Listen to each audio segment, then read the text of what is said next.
Hey everybody, Ryan here at eTrailer.com. Today on our 2016 Toyota Highlander, we're going to be taking a look at and showing you how to install the CURT Class 3 2-inch trailer hitch receiver. Now what I really like about this and what sets it apart from some of the other hitches is the fact that it's going to be completely hidden for the most part.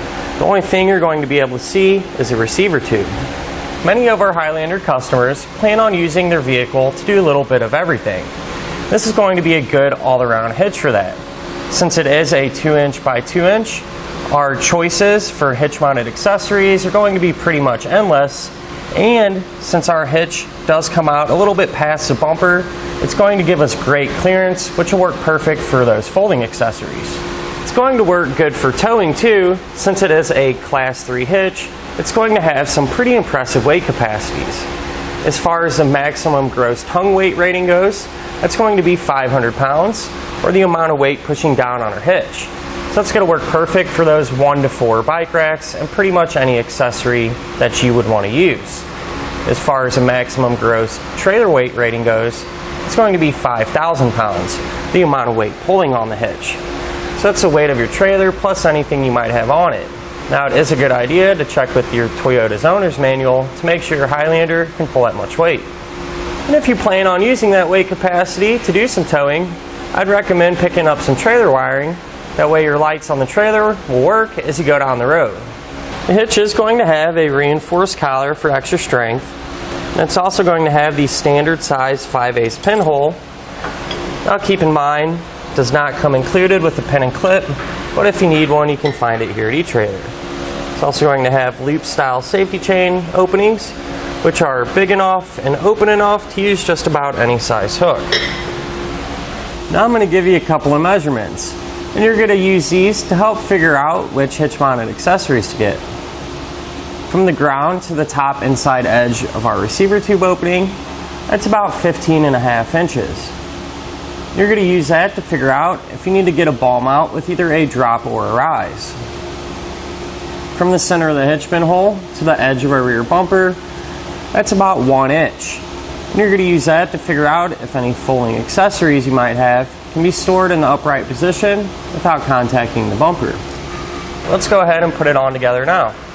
To begin our installation, over here on the passenger side, right here above our tailpipe, we're going to have a little plastic air deflector that we need to trim up to make some room for our hitch.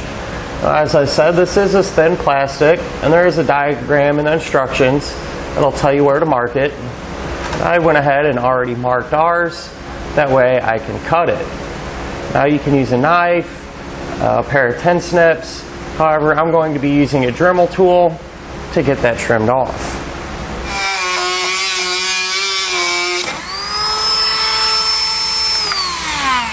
Now we're going to come over to the driver's side and we need to remove this plastic underbody panel.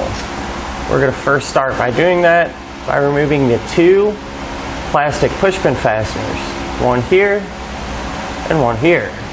So to do that, we'll take a flathead screwdriver, kind of work underneath the head of the fastener, and we can grab it and work it down. Now we're going to take out the 3 10mm bolts, one here, here, and here.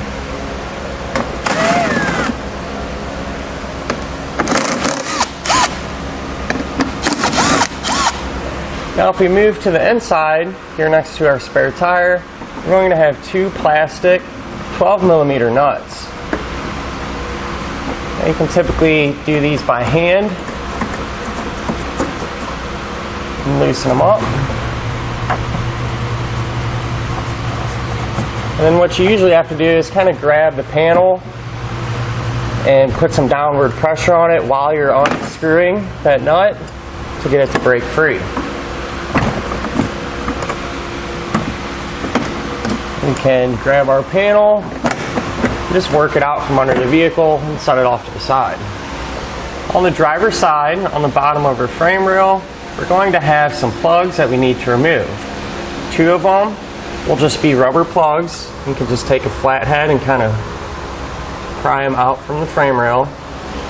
And these 3 will actually be threaded. So we'll take our flathead and just unscrew those.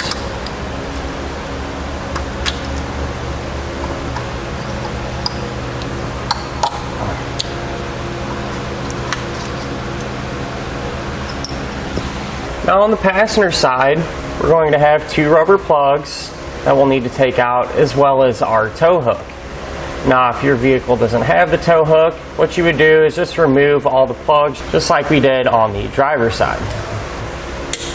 To remove our tow hook, we'll use a 17mm socket and remove those two bolts.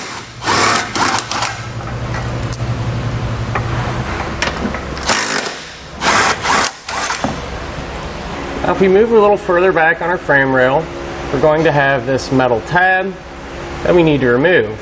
To do that, we'll first start by taking out this 10mm bolt, and then we can remove the 17mm bolt.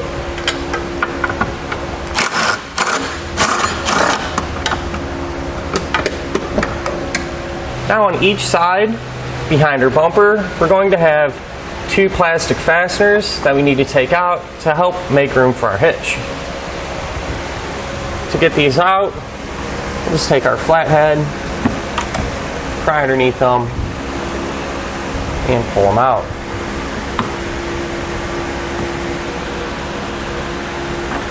I'll repeat that process for the other two.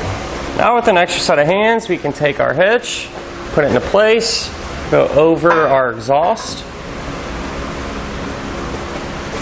Then we can secure it into place using the three attachment points. Now what we're using is a bolt with a conical tooth washer. Make sure that the teeth on the washer face up towards the hitch. We want to get one hand tight on each side. That way the hitch will stay in place while we work on the rest of the bolts.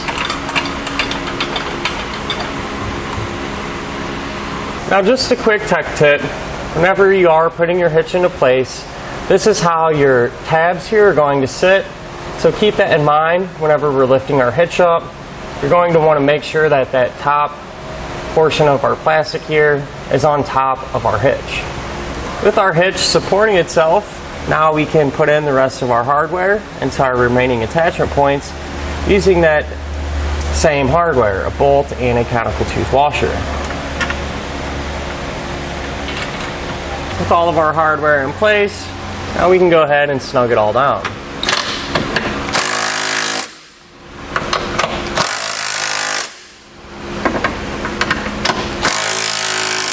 Then torque the hardware down to the amount specified in the instructions.